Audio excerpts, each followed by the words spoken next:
சந்தோஷம் மட்டும் ஒத்தையடி பாதையில் மெதுவாக வருது. ஆனால் பிரச்சனை மட்டும் 8 வழி சாலையில் வேகமாக வருது.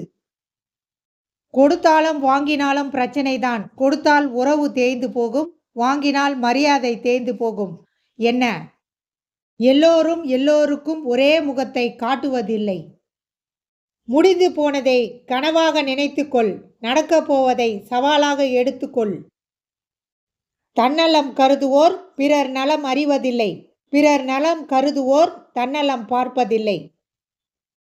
உங்களை கைகளில் ஏந்தியவர்களை ஒருபோதும் அடுத்தவர்களிடம் கையேந்தி நிற்க வைத்து விடாதீர்கள். கோபமும் ஒரு வகையான பாசம்தான். அதை எல்லோரிடமும் காட்டிவிட முடியாது. நம் மனதுக்கு நெருங்கியவர்களிடம் மட்டும்தான் காட்ட முடியும். பணம் இருக்கும்போது கிடைக்கும் உறவு, பாசம், மதிப்பு, மரியாதை அனைத்தும் முற்றிலும் போலியானது. இந்த உண்மையை பணமும் வேலையும் இல்லாத போது உணர்ந்து கொள்வாய். ஜப்பான்காரன் வேலை செய்யலைன்னா செத்துருவான். சீனக்காரன் சூதாடாமல் இருந்தால் செத்துருவான். நம்ம சொந்தக்காரன் நாம் சந்தோஷமாக இருந்தால் செத்துருவான். வாழ்க்கையில் சின்ன சின்ன மகிழ்ச்சியை இழந்தவர்களுக்கு தான் தெரியும் பாசம் எவ்வளவு பெரிய பொக்கிஷம் என்று. வேஷம் போடும் உறவுகளுக்கு மத்தியில் உண்மையான பாசம் தோற்றுதான் போகிறது.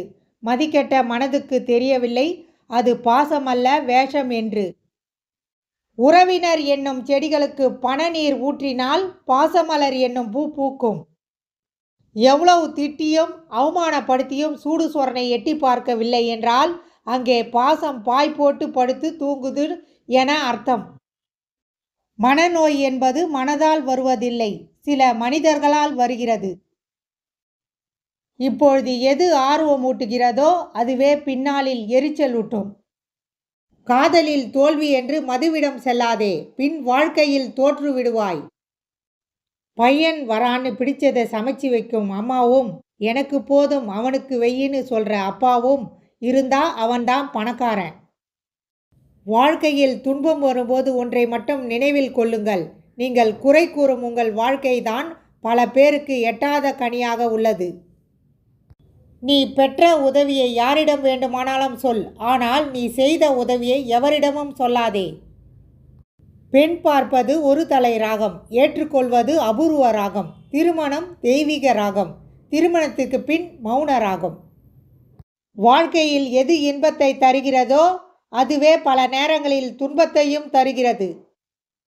ஒருவர் உங்களுக்காக ஒதுக்கும் நேரத்தை வைத்தே தெரிந்து கொள்ளலாம் அவர்களுக்கு நீங்கள் எவ்வளவு முக்கியம் என்று.